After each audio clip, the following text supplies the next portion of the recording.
morning.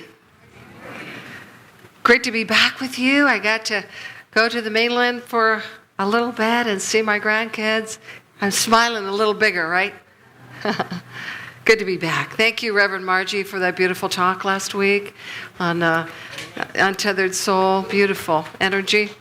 So blessed and grateful for the leadership here. And we have so many ministries, but ministers that are serving here with Reverend Margie and Reverend Levitt and Reverend Johanna and Catherine Burton and Cindy, Reverend Cindy. It's just amazing. So we're very blessed to have so many leaders here that are supporting each and every one of us. And our beautiful board spent the entire day with me, and they deserve a round of applause.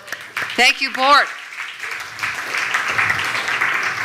They continue to amaze me with their willingness and how they're growing in spirit. So grateful. So this week we're talking still about the Untethered Soul. And it's really one of my most favorite books. So every book I talk about is my favorite, right? It's my favorite grandson until I get the next one, right? So it's about freedom. So letting go and letting God. Today's talk is spiritual liberation of the sacred, authentic self. About being free to be me. But it's important to define who the me is that we're speaking of, yes? Because there's a variety of things going on. And last week, Reverend Margie talked about energy and that fear is caused by blockages in the flow of the energy in our body. And our energy is blocked when we're in that state of fear, and our heart can't receive the flow that it needs. So we're not connected to the divine or information or intuition when we're in that state. And it's one of the lowest vibrations, because we're energy beings, that keeps us stuck in a thought pattern that doesn't allow us to express our most brilliant selves. So the idea is to raise our vibration into the highest, the Christ vibration, which is peace, love, joy, authenticity. Yes? Yeah. So we're here to sort of talk about how that might be possible for us so that we can understand tools that will help us be in an expression as the divine. So I wanted to share a little bit today about listening to the voices in our heads. Many of you are aware that you've got a few voices in your head. Anybody here ever hear a voice in your head? Okay. Well, that's good news. If your hand's not up, I'm going to be very curious. So there's always something going on in this head of ours, and sometimes there is the voice of insanity. So let's listen to see what the voice of insanity might sound like. Just looked like an okay day for other people. For me, it looks as bad as yesterday was, and yesterday really sucked. First of all, I'm probably going to be late, and everyone will notice that I'm late, and since they hate me anyway, they will just ignore me, and when this business starts to tank, and I know it's going to already happen any day now because I saw it on news last night, and I'm sure that I'm going to be the first one fired. Geez, this pain in my side is getting worse. Oh, that's okay. I'm pretty sure it's cancer, and I'll probably not last long anyway, and I won't have any money, so I'll have to spend my last lonely hours at my mother's house. Oh, and I was supposed to call her last night and forgot. Gosh, she's going to hate me now, and I'm a rotten son. I can't call her now anyway because I'm late. Where are my keys? Why does everything bad happen to me? Sound familiar to anyone? Yeah, that is the voice of insanity. It's just repeating itself and sort of narrating all the bad stuff that seems to be in our life. So let's listen to the human being awaken and see what that conversation might sound like. What a beautiful day. Well, I mean, it looks like it's going to be an okay day for other people. For me, it will probably be as bad as yesterday was, and yesterday really sucked. Well, now that's an exaggeration. Nothing really terrible happened. It had its good points. A good lunch with friends. I found a parking space when I needed it. And I have a date this weekend. That's kind of amazing. They say at Unity, if I focus on the good, more good will appear. I think I'll try that. But look at the time. I'm probably going to be late again. So much for focusing on the good. But I need to remember, it's all in divine order. I don't need to stress about it. I just need to focus on the good. I need to center and try meditation things they talk about in Unity. I'll focus on my breathing. I don't feel a thing. No, it's not working, and now I'm later than ever. What's that feeling in my back? I bet it's spinal cancer, like I saw in Grey's Anatomy last night. Really gruesome. I am a whole and perfect child of God. I do not inherit sickness. I am whole and well and free. Except for the pain in my back, and my head is pounding from trying to keep out all these thoughts. Meditation doesn't work for me. I should just give it up and stay away from those crackpots at Unity. Did I pay my electric bill? I do not choose to let negative thoughts ruin my day. I affirm health and wholeness and perfect order in my life now. Yeah, whatever. Enough with meditation. I gotta go. I feel calmer and more relaxed. I choose to go with the flow and let the day unfold perfectly. I think loving thoughts, and I expect loving results. Yeah, maybe, but I'll drive. So we got a little further here. We've got brought in a second voice that's sort of awake, sort of having a contradictory conversation, right? The one who's asleep, below the line, everything's against me. Life couldn't be harder. And then the other voice that comes in and affirms life is okay. And still, it's still sort of this dualistic experience, right? That we're sort of affirming life, but we haven't really shifted permanently. We're sort of hoping that these words will just sort of sink in. But really, we're sort of trying to outshout the voice of the ego, right? Sometimes it's like, if I can just say it louder than what's happening, then that will make it true. So let's try this conversation in the head again, bringing in a third voice, the voice of being. What a beautiful day. Well, it looks kind of like it might be an okay day for other people. For me, it will probably be as bad as yesterday, and yesterday really sucked. If that is my choice, that will be my experience, and there will be rich lessons to learn through that choice. That's an exaggeration. Nothing really terrible happened, and it had its good points. They say in Unity that if I focus on the good, then good will happen. I think I'll try that.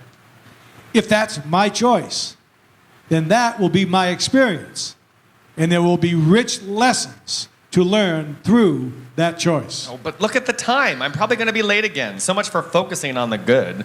Remember, it's all in divine order. No need to stress about it. That won't help at all. In fact, I think I'll take a minute to center, to try those meditation tools they talked about in Unity. It'll focus on my breathing. I already have, and already am I all that I might seek in meditation. If meditation helps me to know that, it is a good choice. I don't feel a thing. Geez, I can't do anything right, and now I'm later than ever. What is this funny pain in my back? I am a whole and perfect child of God. I do not inherit sickness. I am whole and well and free. And I'm getting a headache trying to keep out all these thoughts. Why expend energy trying to keep them out? Embrace them, welcome them, and choose among them. That is the essence of the human experience. I do not choose to let negative thoughts create my day. I affirm health and wholeness and perfect order in my life now. There is no need to strain or struggle to affirm these things or to force the human self to believe them. They are simply the truth. It is all part of the great I am. Yeah, whatever. Enough with meditation. I've got to go. But I do feel calmer and more relaxed. I chose to go with the flow and allow the day to unfold. I think loving thoughts, and I expect loving results. I claim a great day. And yet the day is nor good and nor bad. It is interesting. It is filled with creative opportunities, and the spirit of being expresses through both ego voices as a unique human being, as me, as the great I am. Okay, fine. I'll drive. Sounds familiar to many of us. Yeah, the voices in the head. And we go in and out of awareness, consciousness. And I think for many of us, there's this radical realization, this leap of enlightenment. It isn't just about strengthening our awakened consciousness to sort of overcome or overpower the ego or the voice of insanity. It's really about awakening the sense of being, the sense of our own awareness, the sense of our own sacred self, and beginning to notice in life and have a little more sense of presence and being able to witness our lives. So it's not the negative human ego versus the positive human ego. That's what that could sound like. But it's more of a deeper state of a simple state of being, of connecting to this Christ presence and staying willing to hear deeper than what we might be seeing. So one of these things we're talking about today is the liberation of the sacred authentic self. And in that liberation, we need to let go, as Dan was talking about in that beautiful song. And we need to be able to let go of what, sometimes we think. For us that have been through 12-step programs, and I know what that's like, not to understand what letting go is. Just holding on to, what do you mean let go? And when you're so holding on so dearly, and that means completely identifying as this alcoholic or addict or whatever we call that person, it's really hard to see anything but that. So this beautiful book, The Untethered Soul, I love Michael Singer's way of talking about awareness, and he talks about looking at the world through, we're either sitting in the seat of awareness, where we're aware of what we're thinking, we're aware of the world, we're aware that we're a spiritual being having a human experience, or we're sitting in the seat of disturbance, right? Seat of disturbance when we're uncomfortable because life is not out-picturing in a way that is comfortable for us, right? It's not out-picturing in a way that we had planned on. So it's sort of like the seat of awareness is just wearing this cloak of Teflon, right? So just as everything that comes to us just sort of falls away. There's no attachment to a thought or an idea or a problem. It doesn't attach to us. We just move through life in the flow. We're in the flow of life by allowing God to be God through us. Or we're in the seat of disturbance and we're feeling anxious and resistance to life or someone or circumstances. And we sort of are having the cloak of the Velcro, right? So everything attaches to us, whether it's helpful or harmful, right? That we just sort of take it on as us. And it becomes pretty heavy, this armor, right? Because it's all coming and we believing that it is us, life circumstances. So it's always a good question. Am I sitting in the seat of awareness? Or am I sitting in the seat of disturbance? And that is an inquiry question that is so beautiful to sit and understand self more deeply. So here's a good question. Is it possible that I have thrown a person out of my heart simply because they have caused an inner disturbance of a thorn that was already there? Is it possible that I have thrown someone out of my heart because they have caused an inner disturbance in me that was already there in the first place? That's a good question, yes? Yes. Because so often we really believe that it is that person next to us or in that situation that is causing our disturbance or our pain. But in reality, what's causing our disturbance or our pain is the story or the belief that we have about our life or ourselves. So we are here to be an expression of the divine, and that means that we need to keep our hearts open so that the divine can express through us. So the heart is the portal to the divine. But the problem is, like as I started today, is when we live in a state of fear, we will shut the heart down, right? That when we are afraid, we close the heart. And we do that in a variety of ways. So I have a story I can share with you that happened about 1.5 years ago to me. So I got a call from my son, and he and I and our families lived in California. He has 2 children, my grandchildren, and 1.5 years ago he called and he said, "Mom, I have to tell you something. Becky and I are moving to Seattle to be with her family." What? So I'm really, really grateful. I've learned not to speak out loud what's inside.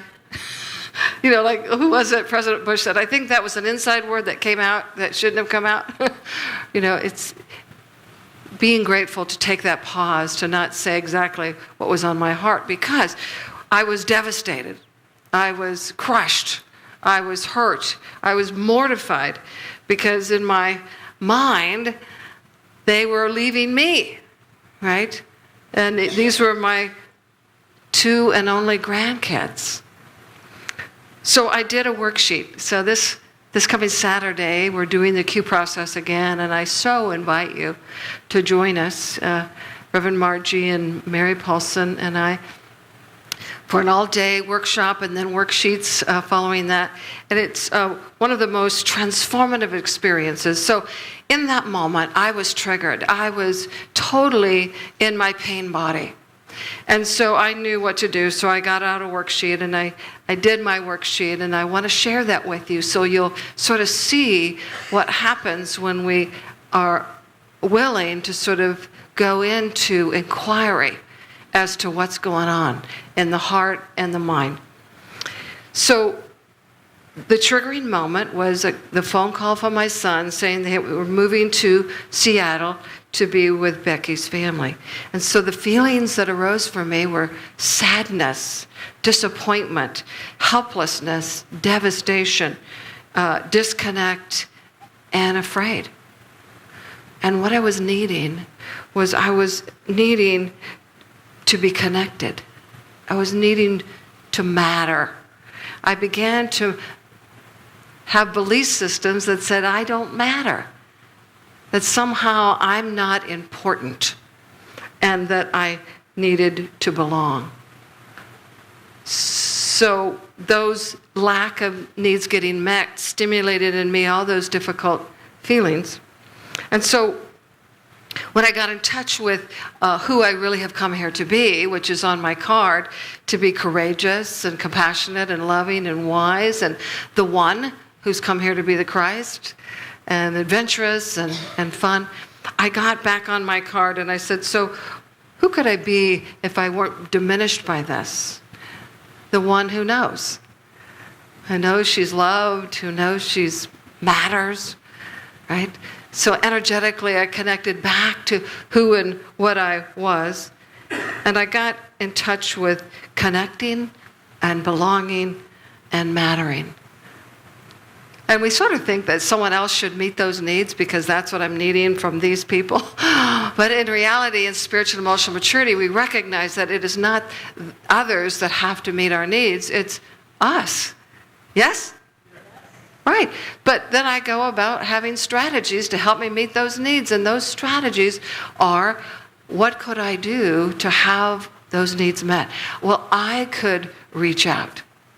So I made a commitment then and there to go visit them every 2 months so that I would stay connected. I would be part of their lives. And so I'm still doing that to this day, even from Hawaii, because it matters to me. But I didn't have to have them do anything differently. I didn't have to keep them from moving and being able to buy their first house in the Seattle area. I didn't have to make them wrong. I just wanted to bless them. I wanted to make their life more wonderful. Yes? Yes. But if I had stayed in my pain body and my pity party, I could have made their life and mine very miserable, yes? We've been there, right? I want to be right about this, and I could have been pretty right. That these are my only grandkids, how dare you take them? Right? But that's not their intention. That's not in their hearts. But the more I had pushed about that idea, the more they would have resisted me. So the very thing that I wanted, which was connection and support and love, if I had stayed in my pain body and my shadow self, I would have pushed them even further away. See it? Yes. This is how we attract what we don't want. By staying connected to a shadowy thinking. I'm not important. I don't belong. This is the discovery we get to have in the Q process. So when I believe that I'm my shadow self, that's who I'm being in the world, and that's who you can be against me. When we say no one and nothing is against me, we're talking about the sacred self, the authentic sacred self, not the egoic shadow self. You can be against that. She's pretty hard to get along with. Yes? You can say yes. Absolutely. But it's up to me to identify when I'm in my shadow self and when I'm in my most divine self, so that I can make that shift. I could move from the seat of disturbance into the seat of awareness of who and what I am. And that can happen in a moment. Maybe not even a worksheet needed. If I begin to practice being present to life. So what is disturbing me, right? What story, what limiting belief am I buying into that is creating the disturbance in my mind? Do you see it? Yes? Yes. So this is about the liberation of the soul. The liberation of the soul into expressing its unique and divine self. Letting go of being right. Letting go of the egoic self. And when we fear that we're hurt, we are most likely wanting to close our heart. So it is really about, what can I do to keep my heart open? Keeping my heart open, I come from that Christ itself. Closing my heart closes off that energetic and connection to the divine. So Emily Cady wrote a book called Lessons in Truth. How many of you have read Lessons in Truth? Yes, so many. Beautiful. One of Unity's classic books, if you haven't read it, that I encourage you to get a copy and take a class. And she talks about, the first chapter is liberty or bondage. She says this: every man believes himself to be in bondage to the flesh and to the things of the flesh. All suffering is the result of this belief. The history of the coming of the children of Israel out of their long bondage in Egypt is the description of the human mind or consciousness growing up out of the animal sense or part of the man into the spiritual part. So this is our journey. Yes? This is our journey of consciously awakening, of moving out of the bondage to the flesh, to the mind, to the senses, and letting go so we can be our divine self. Letting go of any story we might have. She says, today and all the days we have been saying this, God says, I have surely seen the affliction of you who are in Egypt. Metaphysically, Egypt is darkness and ignorance. And I have heard your cry of reason for your taskmasters. Taskmasters are sickness, sorrow, and poverty. And I am not, I am come down to deliver you out of this suffering and bring you up into a good land and a large land and a land of flowing with milk and honey. And this is the kingdom of heaven that you and I are in co-creation of. She says, sometime, somewhere, every human being must come to themselves, tired of eating husks, that we will rise and go to the Father. This is what we get to do. That we finally sometimes get so tired of this egoic self and the suffering it causes us and others that we break through. There's been so many spiritual awakenings. I'm sure many of you have had them. Some are very demonstrative.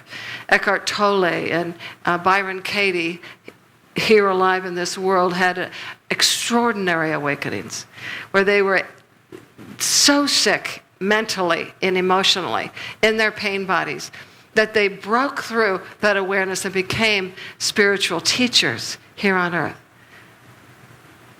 So there can be a gift by inquiring deeply into the body, into the mind, into the egoic self. The Course in Miracles says the first step towards freedom involves a sorting out of the false from the true. The truth is, freedom doesn't mean now that I have to behave a certain way. Freedom is inherent in our divine nature. That we are here as spiritual beings, free. But we encumber ourselves in this world with so many things, bondage to the carnage, the self, the sense, the body. So, wanting to end with this last quote from Emily Cady, she says, man or woman who is at first living in this selfish animal part will grow up through various stages to the divine or spiritual understanding where she knows that she's one with the Father and where he is free from all suffering because he has conscious dominion over all things.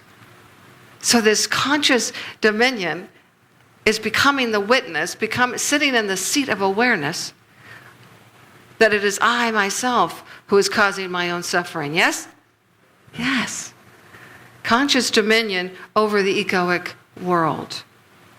Conscious dominion over choosing how I identify myself. So somewhere we gladly bow to our spiritual self and confess that there is a Christ presence, that I am indeed the Christ, here and forever. Not this sense of bondage, but with a joyful freedom. The heart cries out, Jehovah reigns, that the Father and I are one. This is our spiritual awakening. This is what we're here to do, to have a spiritual liberation of our sacred, authentic selves. So God bless you. Thank you for being here today.